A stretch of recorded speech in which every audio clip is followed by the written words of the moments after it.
Shalom. Thank you for listening to episode 3 now of the Cave Podcast. And this one is entitled, what, Elisha? How to respond to disrespect. How to respond to disrespect. Again, my name is Sharaf Jason Wilson. I'm Elisha Nunn. To my left and to my right, we have a special guest, Cave Recruit. What's your name, sir? Josiah Humphrey. Josiah Humphrey. How old are you, Josiah? 14. Good, 14 years old. And so I guess the talking point we could use is, of course, what happened that the whole world saw was Brother Will Smith walking on stage and assaulting Brother Chris Rock. Now, after that had happened, typically I'm in bed around 10 o'clock because I get up early. But that night I stayed up to about 12:30 in the morning. I was grieved and saddened to see how all of that played out for the world to see. What hit me is what we do in the cave. You know, we teach, train, and transform boys into comprehensive men of the Most High, men who are physically conscious, mentally astute, but spiritually strong enough to navigate through the pressures of this world without succumbing to their negative emotions. Unfortunately, we saw Brother Will succumb to his negative emotions, or we can just say emotions. As a married man of 24 years now, I understand why he was angered, why he was upset. He actually initially laughed at the joke, as we saw, but when he saw his wife was offended and upset, like any loving husband, he wanted to do something about it. I've been asked countless times on social media, been tagged, or they ask me, what would you have done? You know, they want to become a comprehensive man. And since pretty much I've coined that saying or that phrase, it was just best for me to give an answer. And so if it was me and a comedian had said something to Nicole that was offensive, in that moment, I would not have walked on stage and assaulted him or slapped him. However, I would have waited for the event or the show to be over and pulled him aside and expressed truly how I felt with my wife with me. And considering basically those two men know each other, and there's actually history there. And Chris Rock had actually, I think it was 2016, had said something about Jada and Will before. So there was some history there. But knowing that those two men know each other, it's probably a good chance that Chris Rock would apologize backstage or at that after party. You agree or no? Yes, sir. We just want to have a conversation about, you know, especially for young boys. I'm pretty sure you guys been in situations where you could have knocked someone out of school, right, for saying something. Am I correct? Yes, sir. Yes, sir. Or done anything, you know, someone, just any type of verbal assault. And you felt like you wanted to do something. Have you, either of you ever experienced that where you wanted to hurt someone but you didn't? Yes, sir.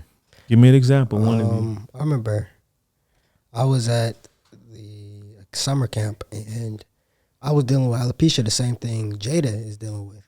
And basically what they were talking about. What is alopecia? Alopecia is, excuse me, alopecia is a hair loss. I don't know all about it, but I know sometimes it can be temporary. Sometimes it can be permanent. And I don't know Jada's condition. I don't know if it's permanent or temporary, but mine was temporary. And basically, this kid, he was like, he would make fun of me. I kind of ignored it, but then he got like real direct. He said like, I can't remember what he said, but he said I could fit a whole back. I had this like big gap in my head. It was bad, but he said I could fit a whole like volleyball on that. And of course, he was like my size, and me and him, if I wanted to fight him, I could have fought him, and I probably could have won. I confronted him on it calmly after I calmed him down, and from that period of time where I was around him, we were cool. I felt like since then I've kind of tried to walk with this type of attitude that if I just confront somebody on it peacefully, I can just figure it. I can figure something out. I can figure out a middle ground, and me and you can still be cool instead of physically assaulting them or getting angry and all of that. Excellent. How do you think it would have played out if you would have slapped him? If I slapped him, I probably would have gotten a big fight. I probably would have gotten in trouble. He had his boys with. It was like both of my friends and his friends were kind of in a group, but we knew like who we were cool with pretty much. And he would have. We probably could have gotten a big fight. All of that. We could have gotten in trouble. My friends could have gotten in trouble. His friends could have gotten in trouble. All of that. That we would have had this type of beef with each other. Of course, we were little, or younger, so it wasn't very like serious, but still, it was like this type of beef around each other. How old were you? I believe I was like 13. That's not young. Well, we have a saying, we say bullets don't tap out. And typically say we win a fight. Does that mean the fight is over where we grew up at? No, sir. No, that means his boys, like you were saying, they'll come back. And boys at 13 and 12 years old, even younger, carry guns now. That's why it was important that I initiated this discussion, because a lot of young boys look up to Will Smith. And with all of the comments on social media, especially from a lot of men saying that was the right thing to do, that could be very dangerous for a young boy who grows up in, an urban community where there are a lot of guns and gangs. Do you understand how that can be deadly? Yes, sir. So I give you props for that, Elisha, for doing that. You were in the cave then, yeah. Yes. So you knew some restraint, which I'm proud. I never heard that story, but I'm proud of you that you did that. Josiah, do you have an example? It was one time in middle school where I was confronted by this older classmate that I had. And we were friends at first, but he did something that made me like want to not want to be friends with him no more. Mm-hmm. So a couple of days earlier, he said something to me about like a problem that I had with learning. Like it wasn't like a problem. I just learned slower than other people. It took more time for me to learn. Mm-hmm. And he said something about my mom. Said that, your mom is dumb, so that means you dumb. So I don't typically fight people unless they say something about my mom. So when he said that about my mom, I stood up and I hit him and I got suspended for that day. And my mom was disappointed in me, and I didn't understand why, because I asked her, like, wouldn't she want me to like do something about it if he said something about you? He said no, because in this world, a lot of people gonna say things about people that you love, but you can't just automatically like act out and like hurt them, because you're not gonna get expelled or suspended in the world. You could get shot or killed. That's excellent. That's excellent advice from your mother. And, thanks for sharing. I appreciate your transparency, because that's what Brother Will Smith probably was feeling. You understand? So he went up there and did what you did and hit Chris Rock. And because of that, he has many ramifications because of that action. You understand what I mean? And so at the end of the day, you were suspended, you said? Yes, sir. What do you do now if someone talks about your mom? Did you learn from that? Did you change the way you think and your perspective? Do you respond differently? I do respond differently, but I'm very tempted to like fight if you talk about my mom, because the older that I got, like my surroundings, people say like even deeper things if they want to like mess with your head or like get into your head. So it's more tempting, but I learned how to like put my anger in a place where I could control myself and not like act out and get in even deeper trouble. So let's dig a little deeper there. Many psychotherapists believe that Will Smith's actions came from a deeper place, that he didn't just slap Chris Rock, that it was much deeper than that. Definitely. All right, so for you, no one likes anyone to talk about their mom. That's very clear. But after your mother say don't do anything, and she's right, you could slap someone or punch someone and you can get shot and killed, retaliation. So if you don't listen to the wisdom in that, typically death or harm will follow. You understand? Yes, sir. So I want to ask you, man, we're going to dig a little deeper. After your mother told you don't do that, and you even see the wisdom in it, why do you think that you still will respond the same way? Because I would say that because like I have a lot of anger built into me, and I don't get chances to like let it out. That's so, good. Like in situations where I see an opportunity to let it out, it would be tempting for me to like respond physically or verbally, but yeah. That's great self-reflection, bro. That's it, Josiah. I called you bro and you my son's age. But that's great self-reflection. You understand? So now you're seeing the cause and effect to your behavior, because it doesn't make sense for me to slap someone for saying something that's not true, for one. It's not accurate. So it has to come from a different place. Now, in Will Smith's case, you can see why he was upset, because no one knows the conversation they even had before going to the Oscars. Maybe Jada, and this is just an assumption, maybe Jada wasn't feeling confident about the way she looked. A friend of mine, his wife has leukemia. She lost all her hair, and going through a lot, and the stress of that on her, and then him trying to love her through that. He said he couldn't imagine someone saying that about her, even though he still wouldn't have went up there to slap the guy. It still would have tested him mentally and emotionally. So for you to have this anger, like you say, that you can't release, it's possible that Brother Will Smith had that, right? Can you just trace real quick?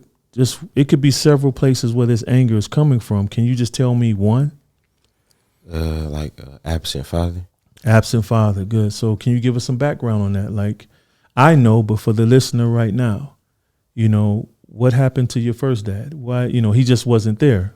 Right. Okay.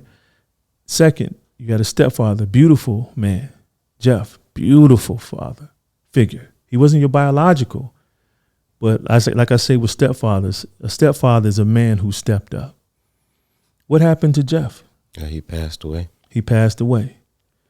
And that was very tragic for your family. Am I correct? Yes, sir. All right, good. And what's deep, man, that anger, it prohibited you from seeing the truth that he loved you. Remember, we talked about that in the cave. And what was deep, Josiah, is that it hit you because you didn't know that. That's what happens when we allow anger to fester, or trauma to time travel. When we allow it, we give it permission to stay in the present, we live in that type of state of mind, a traumatized state of mind. And I never forgot when me and Sharaf Chris told you in class that Jeff loved you, and we told you about how much he would call. He would call me, man, and say, man, Jay, should I do this with him? Should I have him do that? And it hit you and you started crying. What brought those tears, man? Because, I didn't know that he loved me. I thought he was just trying to, give up my mom and stuff. So he married your mom. He committed to her. Yeah, I know, but still, I still wasn't comfortable around it. So that's why in the cave we allow you that safe space where you can talk. So for you, just Elisha, I remember it was a tough period in your life, and I got a picture of us still. It was on video, and we were praying after training, and you were crying. I didn't know what was going on at the time. And, did you experience any time in your life where that anger or hurt or lack of control affected your decision making? One of the things that I did, man, so before, of course, I've had my mom and father had divorced. Pretty much I was very irritable for a while. And some of the things I would do is when Dwayne would irritate me, I get in fights with him. Dwayne, your brother? Dwayne, my older brother, yes. I get in fights with him, or I push Jeremiah around when I was irritated because it's Jeremiah, your little brother. Little brother. Because it's he can't do nothing. When my sisters would irritate me, I would yell at them. It's when somebody would talk about my hair or something I did or something that happened, instantly I would be pissed off. And in that situation, I would have hit somebody because I was so fed up. I was surprised that I didn't hit Caleb, which was the dude's name who volleyball. But I was surprised. So that's one thing that that's a series of things. I can't really say it specifically. That's a series of things that happened after the anger build up. So do we see how, anger itself isn't bad. So let me make myself clear. All right. It is written that be angry. The scripture says, be angry, but do not sin. It's a real fine line between the two. And actually, anger is what sparked many great movements of change around this entire world. The problem is when we have unresolved anger, that anger that's not good for us, like the anger you're speaking of or the anger you're speaking of, or the anger I had when my father wasn't there. You know, I would take out things on my wife and had no idea it was because of the father wound I had. And I had to do some real deep work so that I can increase my capacity. Because what happens, especially as men, what happens is, in boys, our capacity gets full. Basically, we take on so much. We don't, like you were saying, Josiah, we don't take time to release the anger, the frustration, the sadness, the depression, those thoughts before they become toxic. So what happens when we already feel it to hear? Someone just says one little thing, and now we're punching, we're kicking, we're fighting, we're shooting, we're stabbing. And that's the problem. And that's why we react to disrespect, but we don't respond to disrespect.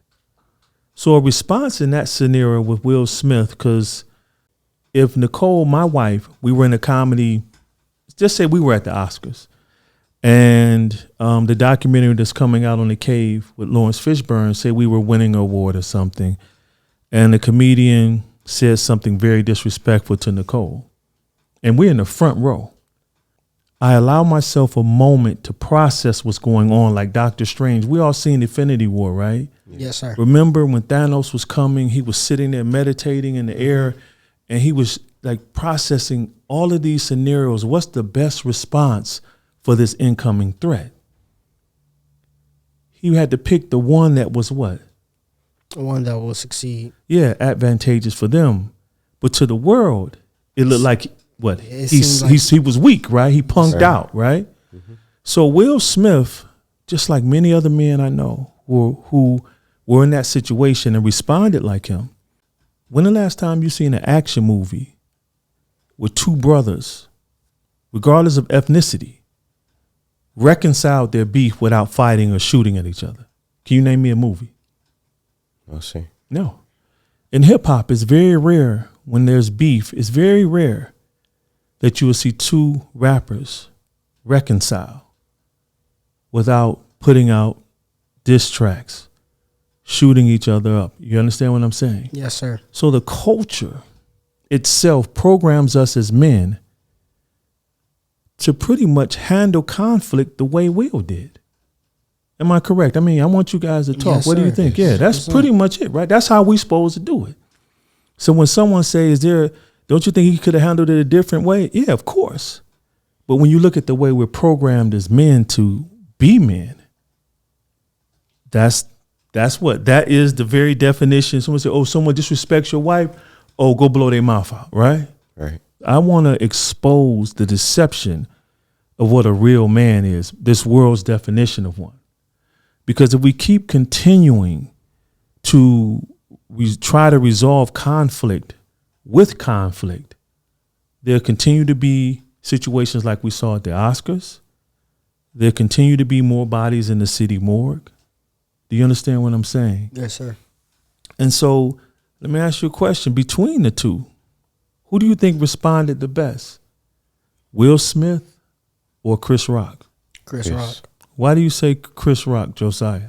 Because he didn't swing back, basically. He took it like he didn't respond with violence. He just like played it off, basically. But the world say that's weak, you know what I mean? Everybody tell me, if I was Chris Rock, I'd have sweat, I would have slapped him, I'd have wrecked him. He wouldn't have did that to me. Yeah, but I think that he saw it, the situation was going to get even worse. If they started fighting on the stage, security, it would have been a mess, wouldn't it? Basically. It was like just pure shock and confusion. Yeah, a lot of people say he shouldn't have had his hands behind his back, but he's a host at the Oscars.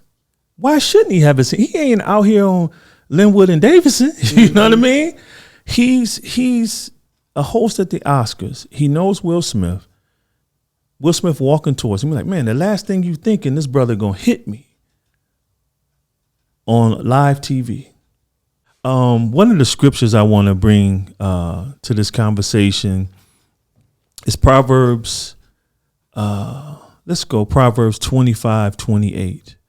A person without self-control is like a city with broken down walls. And as we know, in ancient times, the city was protected by a wall, a barrier to keep invaders from coming in, or the enemy. What this is actually saying is that a man, it actually says a man in some translations, without self-control is like a city with broken down walls. Someone could say something to you and you don't have no self-control. You go out and slap them or punch them. I've seen guys get set up this way so that the guy who caused the beef had a reason to kill him. A man without self-control is like a city without walls. Basically, anyone could penetrate you, your mind, your emotions, and get you to become what they need you to become. And I put it in real life. I had a job, and I talk about this in my book, Battle Cry. I had a supervisor, really, he was a cool guy, but at times he could be very rude and disrespectful. So Josiah, I came, he asked me to get this boardroom together or a meeting room together because the higher ups in the school were going to come and have this meeting. I had the tablecloth out, coffee, everything set up because I was just a facilities manager. I forgot to lock the door. One of the high schoolers got in and started writing on the tablecloth, profanity. He calls me, Jason, come over to building such and such. I need to see you right now. When I walk in, here are all the higher ups, the people in high positions in the charter school, and he starts berating me like a child. Pulled the tablecloth up, held it up like this, man, and said, look at this. Because you left the door open, this happened. This and that. This and that. This and that. Straight up disrespecting me, man. I'm a grown man, and you disrespecting me in front of not only the leadership of the school, but I knew a few of them. I looked at him, processed what I was feeling, and I said, you know what? You're right. I won't say his name. I said, I'm sorry, sir. This will never happen again. Because at the end of the day, was he right or wrong about what he was saying? Oh, he was right about he was what right. Saying, yes. I should have been more responsible and made sure that door was locked, right? Yes, sir.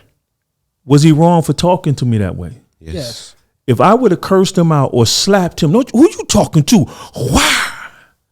I would have lost my job. That means my family lose their insurance. Do you understand? Yes, sir. So I controlled my emotions. Let me fast forward. So I walk out the room. As I was walking to the building, another building, I hear him call my name, Jason, Jason. And I go back to him. I say, hey, what's going on? He says, hey, I want to apologize to you for how I treated you up there or how I spoke to you. And I said, don't worry about it. You know what I mean? Because it wasn't, I'm like, whatever, man. Mm-hmm. He says, no, the leadership in that meeting took 10 to 15 minutes straight up checking him for the way he spoke to me. What made that possible? It was my response. I didn't act emotional. I put it all on him, and he apologized like repeatedly. I'm sorry. I was an a-hole up there. That's what happens when you have some self-control. Because as you men grow up, the young men grow up, you're going to be in situations where you're going to have to make a decision like that. And I don't want you to be like a lot of men out here who egos get in the way and pride or their trauma, something that happened in the past. They say, that ain't going to never happen to me again. If someone else ever speak to me like that, I'm doing this. Don't ever make a vow like that. Because you're programming your brain to basically, you're fixed on a response instead of allowing yourself to process the best decision to be made in that situation. We understand. All right, you guys got anything else you want to say before we close? Yeah, I do want to say, I guess it's another reason why he did slap him, because I think he felt like embarrassed, like in front of his woman. Like normally, like when we was kids, like if he was like when he was younger, like if you're gonna say something, right, you just gonna say something to my woman in front of me, in front of her, and I'm not gonna do nothing. Like when he gets back home, like he probably gonna feel like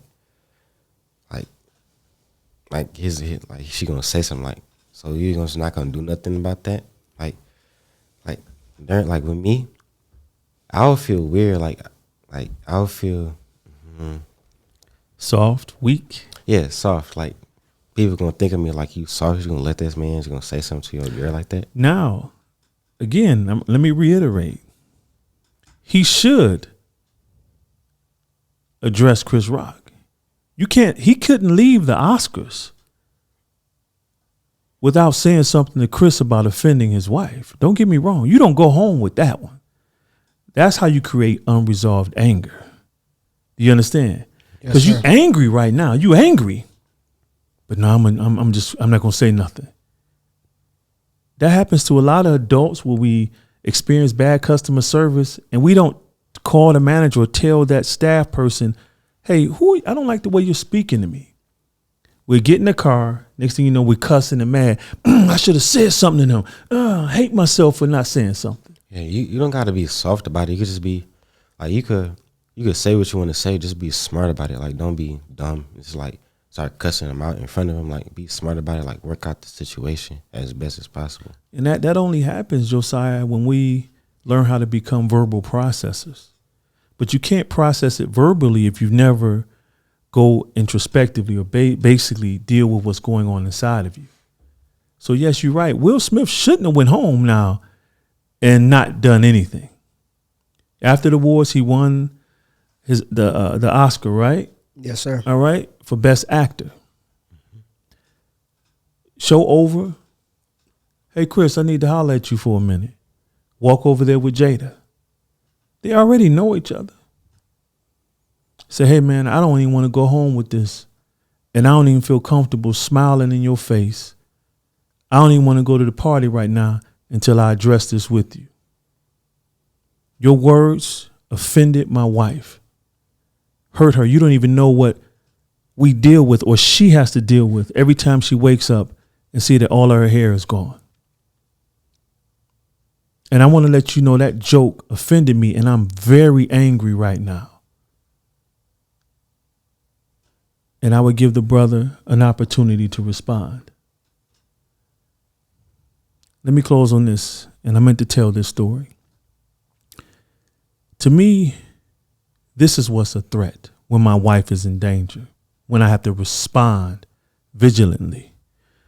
One day, Nicole calls me, out of breath, scared, and says, Jason, this guy is following me. And I'm like, yo, where are you? And she told me. I dropped the phone. I think I still had my pajamas on or shorts, and it was wintertime. I get in the car, race to where she is. I pull up, and I see her standing, and I see the guy outside of this gas station holding coffee. And my wife looks worried. I get out the car, tell her to get in the car. I then make sure that she's safe. You understand what I'm saying? Yes, sir.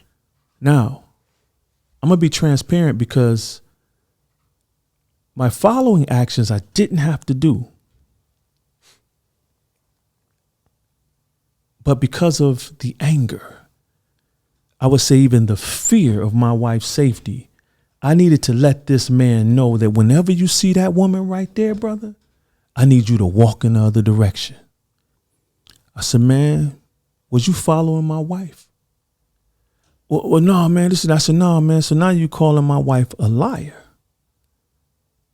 I said, let me tell you something. I said, don't you ever, you see that woman right there? Whenever you see her, I need you to walk in the other direction. I didn't have to lay a hand on him or anything. He felt the seriousness from me. Many people say, man, I understand that. You want to let him know. What if he would have said, F your wife, dog? Where you think that could have gone? You see what I'm saying? Yes, sir. Once my wife got in the car and she was safe, my action of racing there and dropping everything I did to save her or to make her feel safe was enough. Am I correct? Yes, sir. Yes. That's why we always have to guard ourselves against our egos and false pride. So everyone listening, everyone watching, we thank you.